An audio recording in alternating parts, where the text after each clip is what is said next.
Lockdown के कारण पर्यावरण पर सकारात्मक असर नजर आने लगा। मध्य प्रदेश के बडवाह में लॉकडाउन के कारण पर्यावरण पर सकारात्मक असर नजर आने लगा है।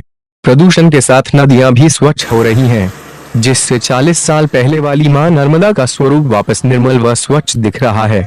बड़वा महाविद्यालय की प्राचार्य डॉक्टर मंगला ठाकुर ने बताया कि लगभग 35 दिनों से जारी लॉकडाउन ने जहां आम से लेकर खास तक हर व्यक्ति को आर्थिक और मानसिक रूप से तोड़ दिया है, वहीं दूसरी ओर एक सुखद खबर ये है कि कपड़े धोने, वाहन धोने, नहाने और अन्य क्रियाकलापों से प्रदूषित हो रही नर्मदा स्वच्छ व पवित्र हो गई। पंडित चंद्र प्रकाश शास्त्री द्वारा बताया गया कि लंबे समय से लॉकडाउन के चलते मां नर्मदा का जल मीठा और शुद्ध हो चुका। नर्मदा नदी अपने सैकड़ों वर्ष पूर्व के स्वरूप में दिख रही है। जल में मछलियां अटक लिया करती साफ नजर आ रही है। बड़वाह से संजय उपाध्याय की रिपोर्ट। लॉकडाउन के कारण आज हमारी मां नर्मदा शुद्ध रूप से बह रही है। जल पूरा निर्मल हो गया है, स्वच्छ हो गया है। वैसे तो नर्मदा आदिकाल से स्वच्छ थी, शुद्ध थी, निर्मल थी। हम लोग जो प्रतिदिन स्नान करते हैं, स्नान करने के बाद में उसमें कपड़े धोना, फूल पत्ती आदि डालना, उससे भी हमारी मां नर्मदा का जल अशुद्ध होता है।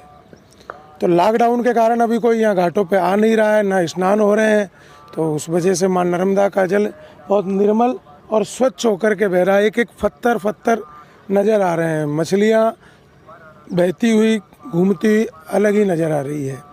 तो मैं अपील करूँगा सभी आम जनता से कि मां नर्मदा में अगर हम स्नान करें तो उसकी शुद्धता का हम पहले ख्याल रखें।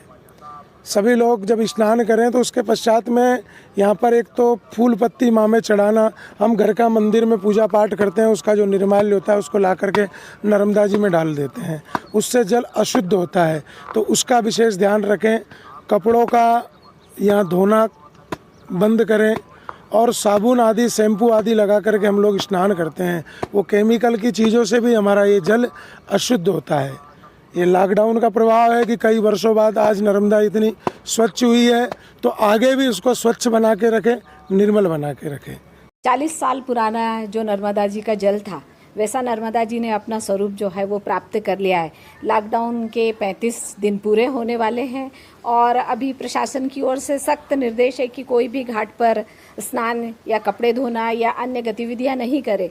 तो बीच की जो 2 अमावस्याएँ गई हैं उसमें हम देखते थे कि ढेरों गंदगी वहाँ हो जाया करती थी। अभी जैसे गर्मी के दिन चल रहे थे तो लोग भी बहुत साबुन, सोडा, शैम्पू इत्यादि का इस्तेमाल किया करते थे और खूब पानी को गंदा किया करते थे। तो निश्चित है कि जब सन्नाटा होगा तो प्रकृति जो है वो अपने आप को फिर से स्वच्छ कर लेगी, निर्मल कर लेगी। और माँ नर्मदा को भी यही हुआ। जैसा हम देख रहे हैं कि गंगा नदी भी बहुत स्वच्छ हो गई है, जबकि करोड़ों अरबों रुपया खर्च करने के बाद भी गंगा जी का वो स्वरूप नहीं आया था जो लॉकडाउन के दौरान आया है।